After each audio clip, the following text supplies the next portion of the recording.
Hello, today I will discuss a very important theorem which is known as Varignon theorem in engineering mechanics. So first I read the statement of this theorem. The moment of resultant of all the forces in a plane about any point is equal to the algebraic sum of all the moments of all the forces about the same point. Okay, so if we have many forces acting on a body in a given plane, it means we have the many coplanar forces acting on a body, and then if we want to take the moments of all these forces, it means algebraic, if you do the algebraic sum of all the moments of all the forces will be equal to the moment of the resultant of all these forces about a common point. Okay, it means the moment of resultant force is always equal to the moment of individual forces acting on the body.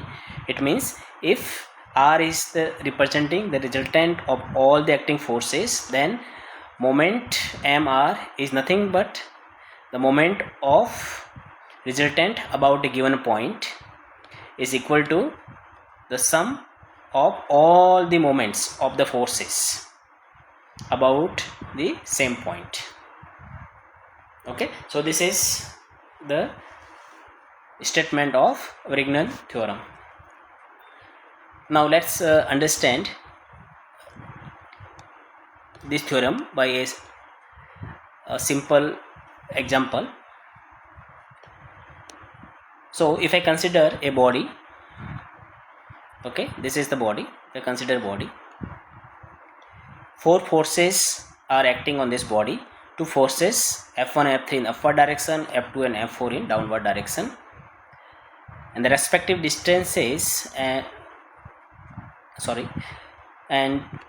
we want to measure the moment about this point, means we want to measure the moments of all these forces about point A.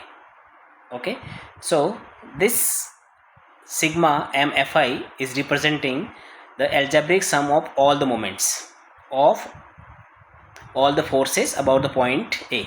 Okay, so mf1 is moment of this force F1 about point A, mf2 moment of F2 about point A, moment of mf3 is nothing but the moment of this force, means F3 about point A, and mf4 is moment of F4 about point A.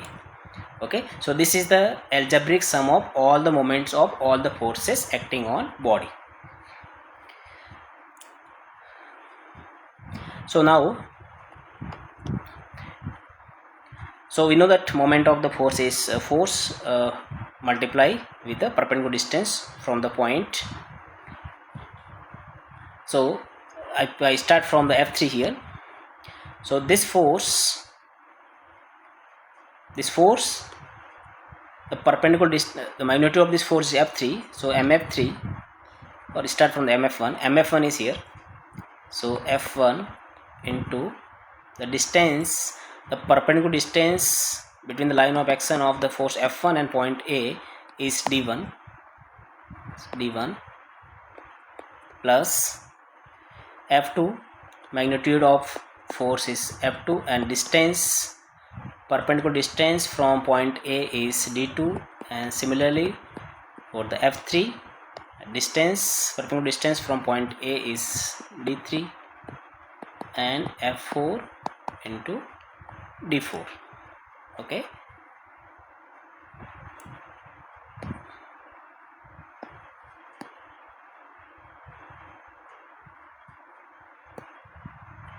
now if we because this is algebraic sum, so we need to take into account the sign convention. So F1 has tendency this F1 has tendency to rotate the body about point A in this direction. Okay, so this is the clockwise, so minus F1 into D1. F2 has tendency to rotate the body in anti-clockwise direction, so for the anti-clockwise direction we use the positive sign. F3 has tendency to rotate the body in the anti-clockwise direction, also positive. And the F4 has tendency to rotate this body about A in anti-clockwise direction. Okay, so this is again the positive F4. Okay, so this is nothing but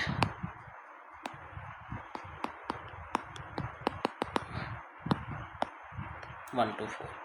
Okay, so this is algebraic sum of all the moments of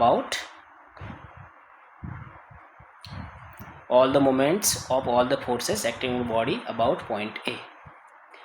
Now, if the resultant of all these forces is R,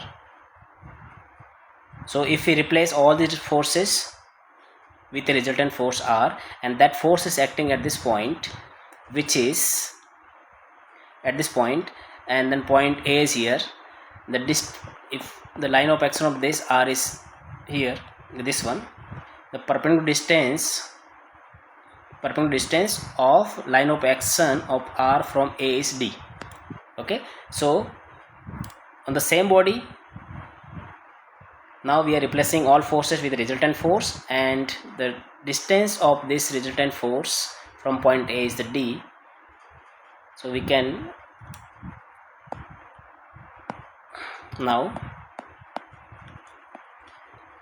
so if I use this diagram, then the moment of this resultant about point A is the resultant value of the magnitude into D.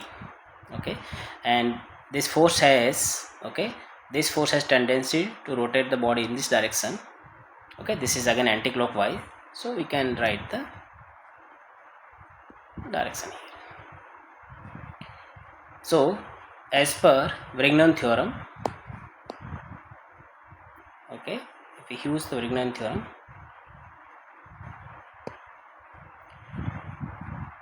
so as per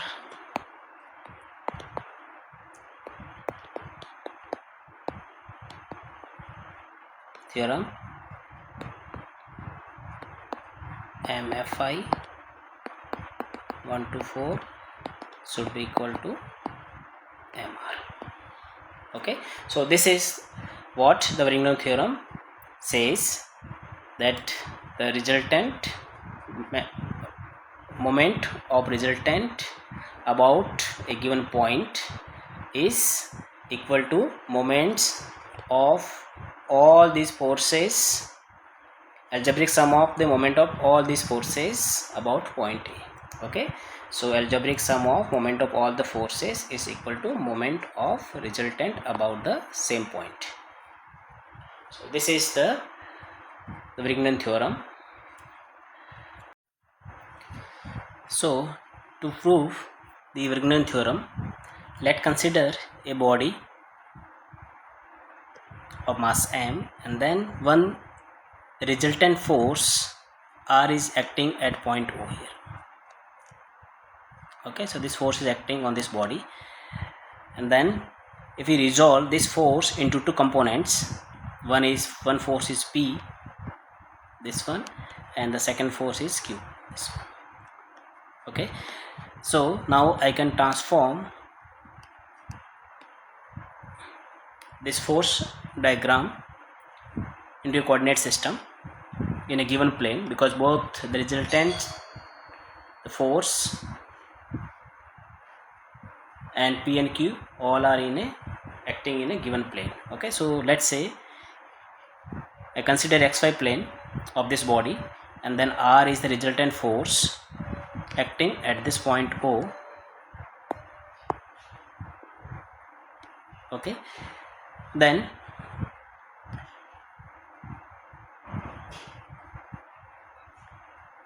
acting in this plane. So force P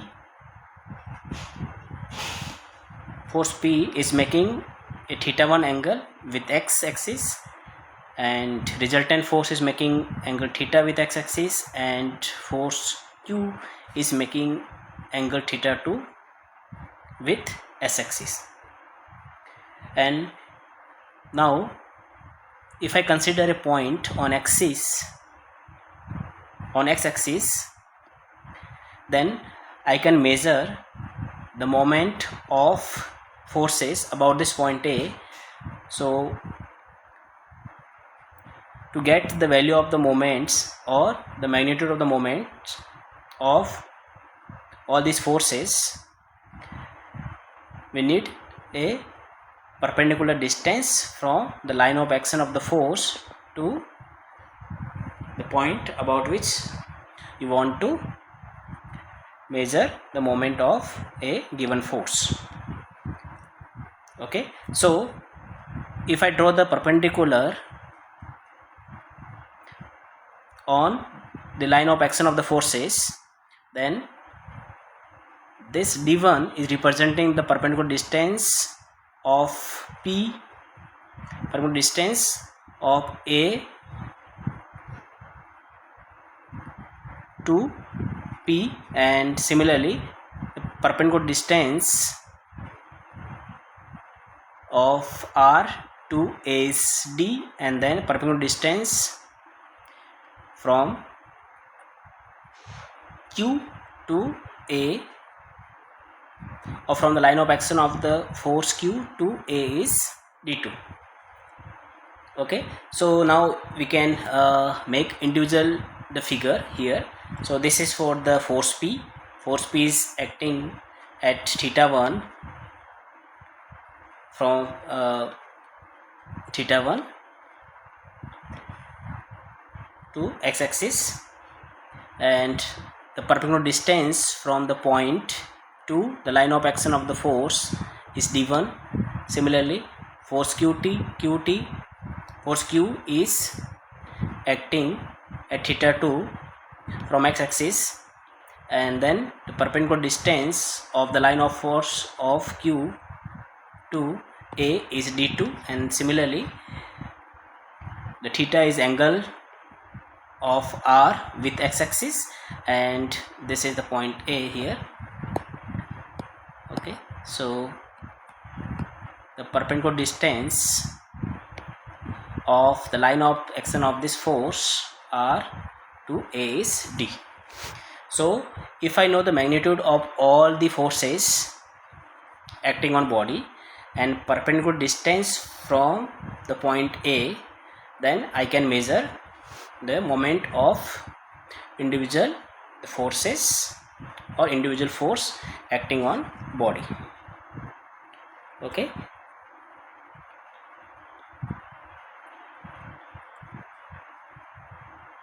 so the moment of P, okay, so moment of this force is P into d1. Moment of Q about point A is Q into d2, and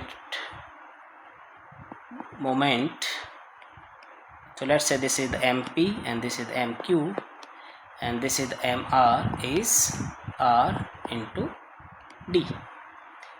So as per Varignon theorem, MR should be equal to M1 MP plus MQ. This implies that R into D should be equal to P into D1 plus Q into D2. Okay,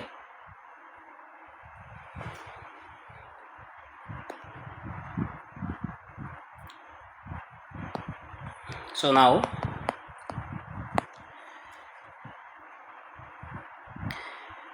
if we resolve the force R or P or Q, so X and Y component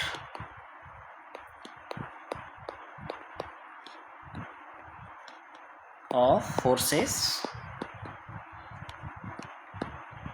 are, so x component of P is the P, x component x is Qx, and R component of R is Rx. Similarly Py, Qy and Ry.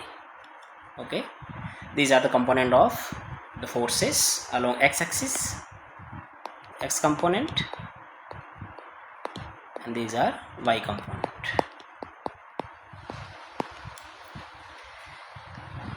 But the R is resultant of P and Q, so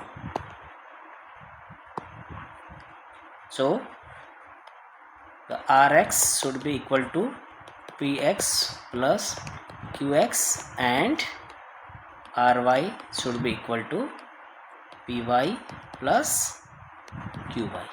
Okay, so this the component of R along the x-axis should be equal to the component of P and the Q along the x-axis, and component of the R along the y-axis should be equal to the summation of the both components along summation of or sum of the P and Q, Py and Qy, or component of P and Q along the y-axis. Okay, so now if I use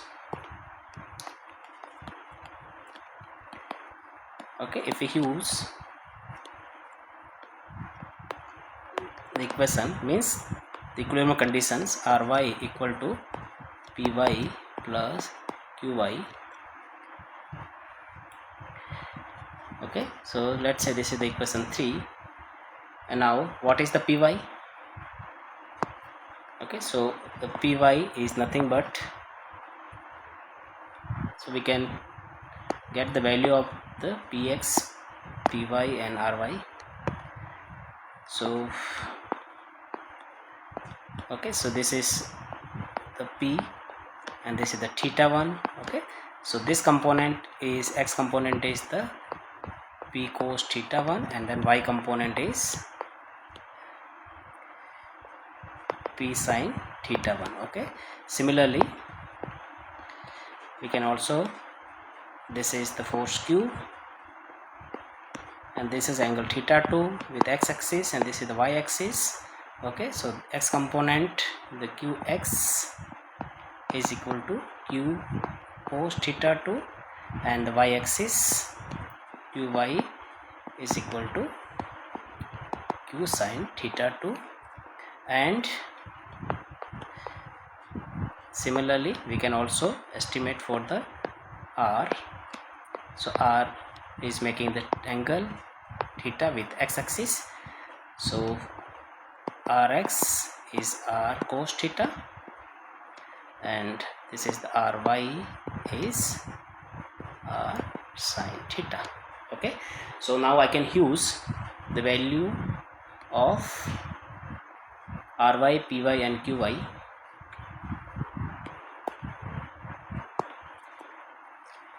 So after substituting value of the Ry, so Ry, okay, so substitute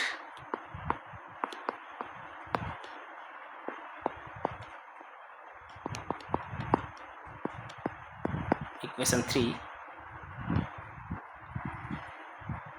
So Ry is the R sin theta equal to Py equal to P sin theta 1, and Q equal to P sin theta 2. Okay,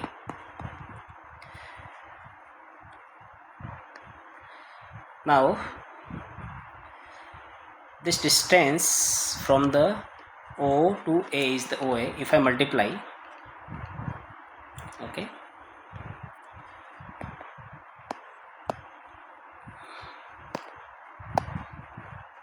so now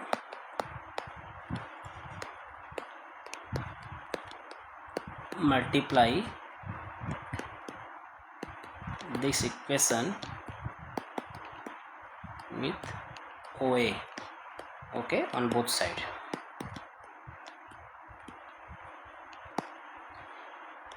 So then what we get,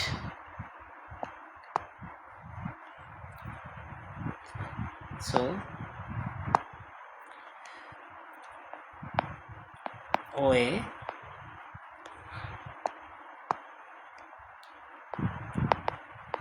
r sin theta equal to p sin theta 1 multiply OA plus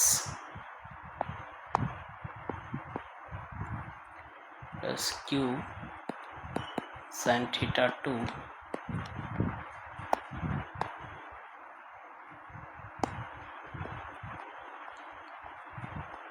okay into OA. Or now we can rearrange this equation. So we can write r into OA sin theta equal to p into OA sin theta 1 plus q into OA sin theta 2. Now if we look at the triangles, okay,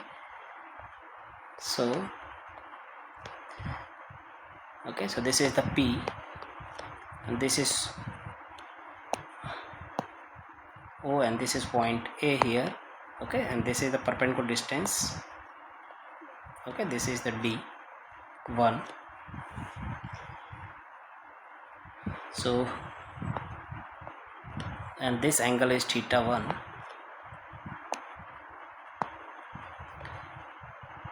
So sin theta 1 is equal to, okay, so this is the base, this is the hypotenuse, so sin theta equal to d1 divided by OA, okay, it means d1 is equal to OA sin theta. Similarly, okay, similarly we can also, okay, so this is the Q and again, okay, this is the perpendicular distance from the point A and this is the D2 and the angle is theta 2. So we can again write, so sin theta 2 equal to D2 divided by OA, or we can write, or D2 equal to OA sin theta 2. Similarly,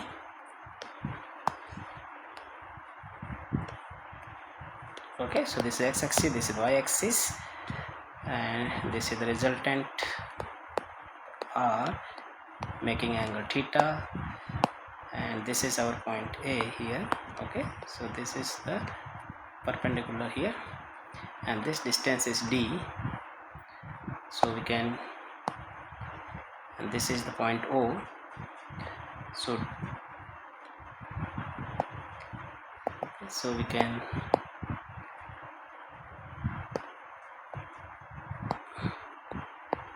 so sin theta equal to D by OA or OA sin theta equal to D. Okay, so now we can use the value of OA sin theta. Okay, so we can use this one, OA sin theta equal to D1, OA sin theta 2 equal to D2 and OA sin theta equal to D in this equation. Okay, so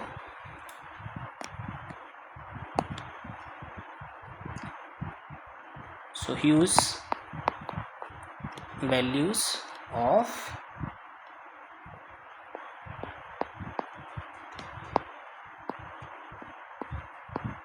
above calculated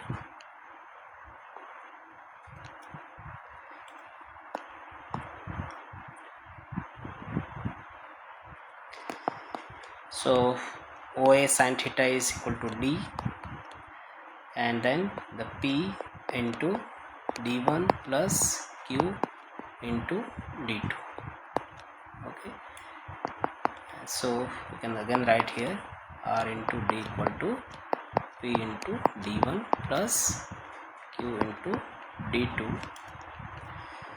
So this is nothing but the MR, and this is nothing but the MP plus MQ. Okay, so this is the this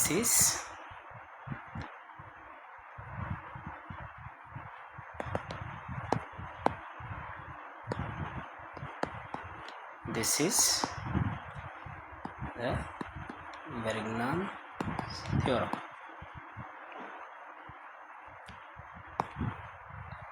It means the moment of resultant force is equal to the momentum, the sum means algebraic sum of the moment of force P and force Q about a point A. Okay, so in this way we prove this Varignon theorem for a resultant force R. Okay, thank you.